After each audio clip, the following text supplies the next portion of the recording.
Un jardin, c'est le premier essai de nature artificielle.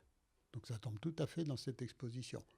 Bon, à l'époque, le nôtre ne pouvait pas faire une interactivité avec les jardins. Ça avait le temps des plantes, qui était de l'ordre de l'année. Nous, avec les ordinateurs, on peut faire une interactivité de l'ordre de la seconde. Donc on peut faire croître des plantes en temps réel. C'est ce que fait Miguel Chevalier, c'est ce que Edmond Couchot et moi-même faisons avec les pissenlits.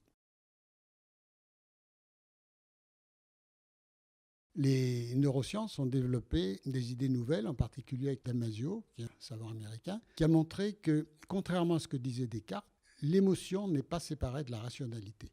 Il ne suffit pas, pour écrire un théorème, de couper ses émotions. Non seulement il ne suffit pas, mais il ne faut pas le faire. La rationalité est indissociablement liée à l'émotion. Les savants n'auraient jamais trouvé les théorèmes et les formules qu'ils ont trouvées en physique s'ils n'avaient pas été amoureux dans leur vie. Donc, ce que j'essaye de voir dans ma création, c'est de dépasser cette dichotomie que Damasio avait d'ailleurs appelée l'erreur de Descartes. En dépassant cette dichotomie entre art et science, je ne veux pas dire il y a de l'art ou il n'y a pas de science, ou il y a l'un ou l'autre, non, je dis il y a les deux. Aujourd'hui, il n'y a pas des informaticiens artistes ou des artistes informaticiens, il y a un nouveau type de créateurs, ils n'ont pas encore de nom, qui sont des artistes ayant des compétences informatiques ou techniques ou scientifiques, mais ça reste des artistes. Ce ne sont pas seulement des scientifiques ou des artistes traditionnels.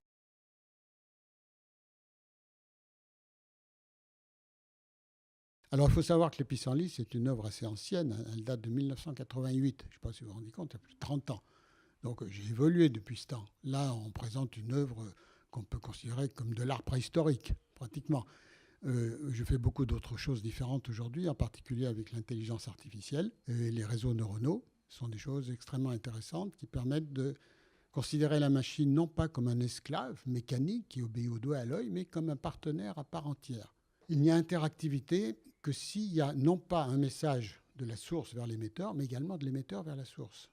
La plupart des œuvres interactives ne fonctionnent pas sur ce principe. Il y a un message qui va du spectateur à la machine, mais la machine est supposée être un être idiot qui ne sait que exécuter les ordres. Alors moi, je pense qu'on peut aller beaucoup plus loin.